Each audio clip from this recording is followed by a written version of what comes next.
Let's start this story at a cafe in West London. It's July 2016 and David Cameron comes here after resigning as Prime Minister and handing over to Theresa May. He's joined for coffee by George Osborne, the Chancellor, who had just that morning been sacked by Mrs May. Well, Osborne had opposed the referendum, saying it would be divisive. But now these two men, who had dominated British politics for the previous 6 years, were both suddenly out of office. And there was a new word dominating the British political scene: Brexit. Theresa May had backed Remain, but she launched her leadership bid with a phrase that we would come to hear a lot. Brexit means Brexit. She wasn't the only candidate. Boris Johnson had been the favourite, but pulled out of the contest after learning that Michael Gove, his Vote Leave ally, was going to join the leadership race. Let us seize this chance and make this our moment to stand tall in the world. That is the agenda for the next Prime Minister of this country. I have concluded that person cannot be me. In the end, there were 4 rivals, but Mrs May won the leadership battle with some ease. And on the steps of Downing Street, she promised to fight against the burning injustices.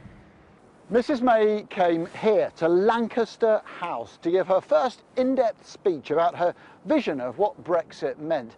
And it was amazingly detailed, 12 distinct objectives that would define her ambition, but which also would really restrict her room for manoeuvre. We will take back control of our laws and bring an end to the jurisdiction of the European Court of Justice in Britain. A global Britain must be free to strike trade agreements with countries from outside the European Union too.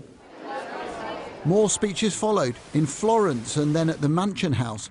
But then came a big important twist, not in Parliament, but on the other side of the square, in the Supreme Court.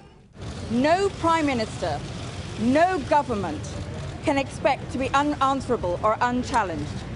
Parliament alone is sovereign.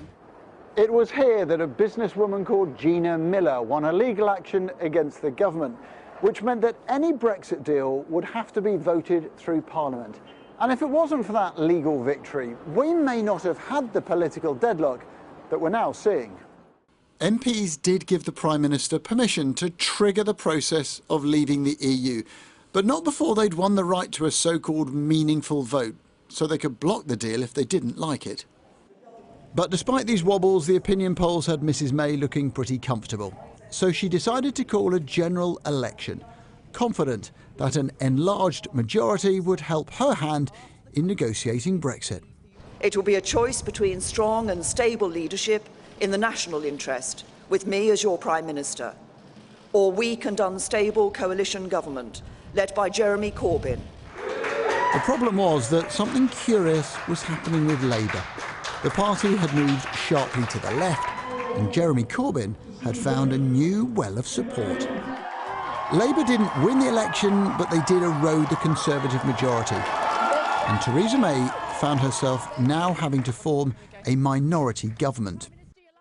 In return for more money for Northern Ireland, she got support from the Democratic Unionist Party, and Northern Ireland was just about to become the biggest stumbling block in Brexit. Both sides committed to avoiding the return of a physical, hard border between Northern Ireland and the Republic. But nobody could work out what should be there in its place, how to manage a border without actually imposing it. It became the great unanswerable.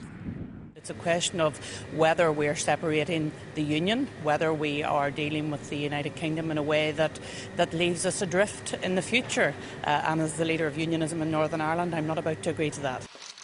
The UK and EU negotiators instead agreed to a compromise known as the backstop, which would mean Northern Ireland abiding by European trade laws until a better option came along. Mrs May signed that in December 2017, but the discontent slowly grew. By the summer, the strain was obvious. So she summoned her cabinet for a meeting amidst the quiet and solitude of the Prime Minister's country residence, Chequers. This, said Mrs May, was her view of the UK's future relationship with Europe. It was time for her team to get behind it, and not all of them did. Next day, David Davis resigned as Brexit Secretary, saying the Chequers plan was too soft. Are you running away from the big decisions again, Boris? He was followed out of cabinet by Boris Johnson, the Foreign Secretary, a lightning rod for many in the Leave campaign, who departed saying the UK was heading for the status of a European colony. Dissent became endemic. Dominic Raab took over as Brexit Secretary and then resigned a few months later. Good deal's still better than a bad deal, sir. More resignations followed, and yet the Prime Minister persevered. Her critics were now emboldened. They saw the Prime Minister as a reluctant Brexiteer, a Remainer who'd never really believed in the Brexit she was negotiating. You have streams of talent within the Conservative Party who would be very capable of leading a proper Brexit. The withdrawal agreement published, the future relationship set out, and widely derided. Nothing could change the parliamentary arithmetic. There was no majority for the deal. Everyone knew. If we went ahead and held the vote tomorrow, the deal would be rejected by a significant margin. She set off on a frantic dash around Europe to drum up support, to try to eke out fresh concessions. A journey curtailed by a summons back to Downing Street to face a vote of no confidence from her own colleagues. And now it comes to this. The eyes of the world trained on Westminster, intrigued and, yes, baffled by how the path to Brexit could have become so extraordinarily difficult. Adam Parsons, Sky News.